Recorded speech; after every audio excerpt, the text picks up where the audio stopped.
백성들 430년 동안 노예 생활하는 그들을 해방시킬 때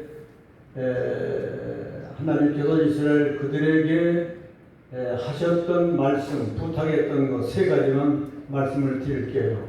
그것은 바로 오늘을 살아가는 우리들에게 꼭 해당되어지는 말씀이기 때문에 우리가 같이 한번 생각을 해보는 겁니다. 노예 생활이라고 하는 것은 자유가 없습니다. 자기 언어가 없습니다. 자기 재산도 없습니다. 그리고 기쁨도 없습니다. 그리고 노예는 미래가 없습니다.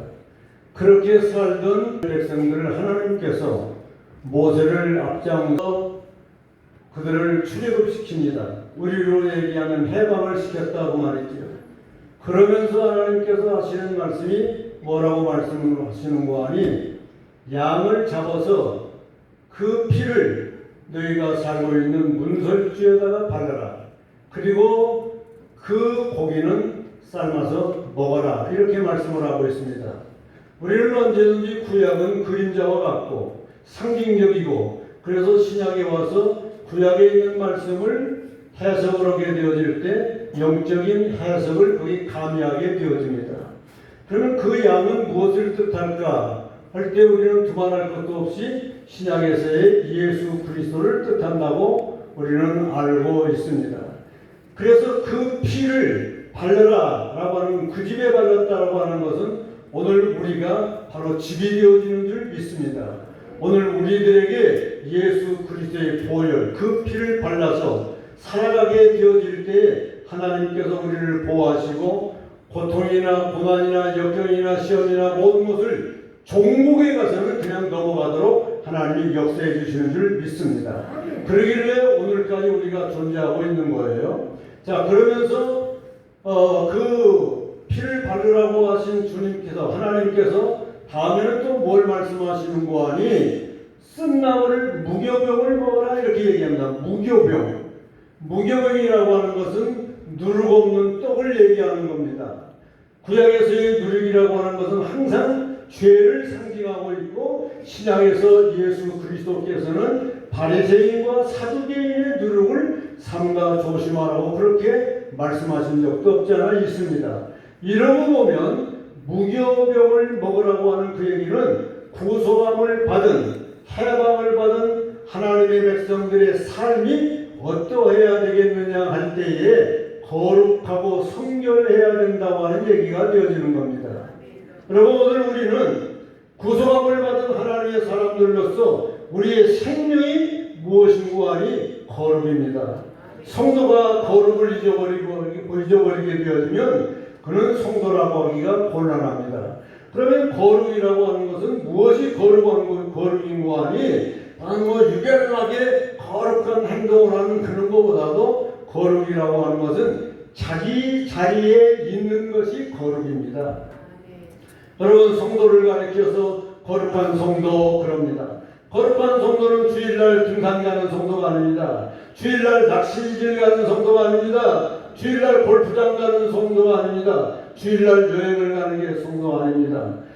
거룩한 성도는 주일날 자기가 나가는 교회에 나가서 살아계신 하나님 앞에 예배를 드리는 자가 거룩한 성도의 삶의 모습인 줄 믿습니다. 바로 하나님께서 해방을 받은, 구원함을 받은 우리를 향해서 하시는 말씀은 이렇게 거룩한 삶을 살아나갈 것을 명하셨다라고 하는 것을 꼭 기억을 해야 됩니다.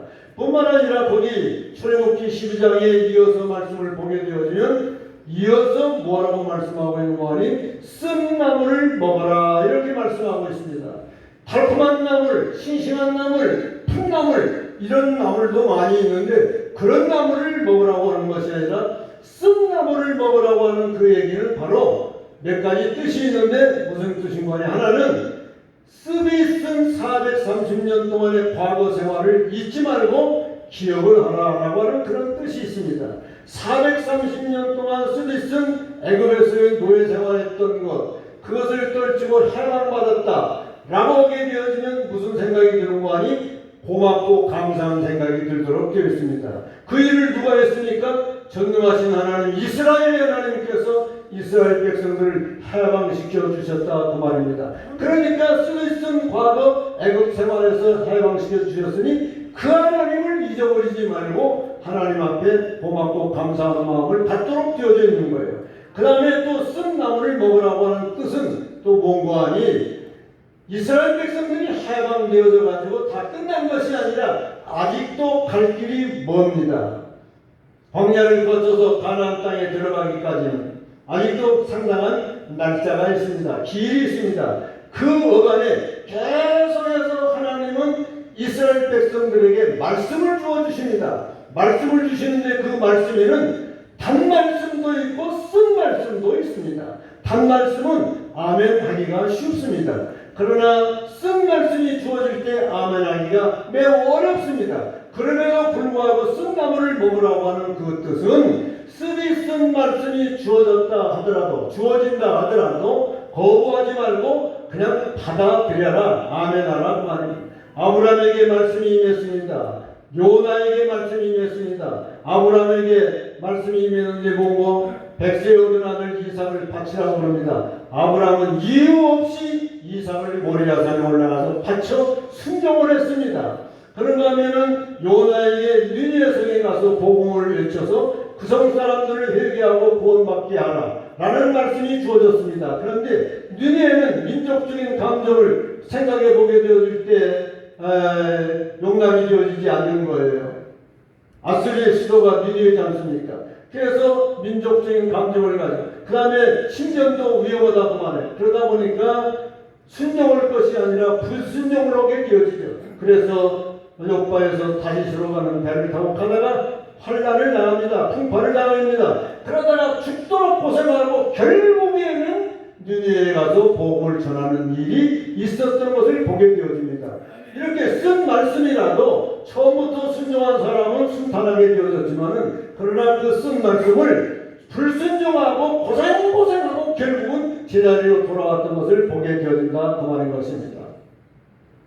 그런가 하면은 우리가 신앙생활하는 데는 항상 반갑고 기분 좋고 한 사람들만 옆에 앉아 있는 것이 아니라 기분 나쁘고 좀 안 좋은 사람도 옆에 앉아서 서로 우리는 신앙 공동체 생활을 이루어나가고 있습니다. 그 말을 다시 얘기하게 되어지면 우리는 달콤한 사람들만 모여서 예배하고 신앙생활을 펼쳐나가는 것이 아니라 가나안을 향해서 가는 것이 아니라 우리의 가는 길에는 달콤한 사람도 있지만 달콤하지 아니한 쓴맛 나는 사람도 들어있다 그 말인 것입니다.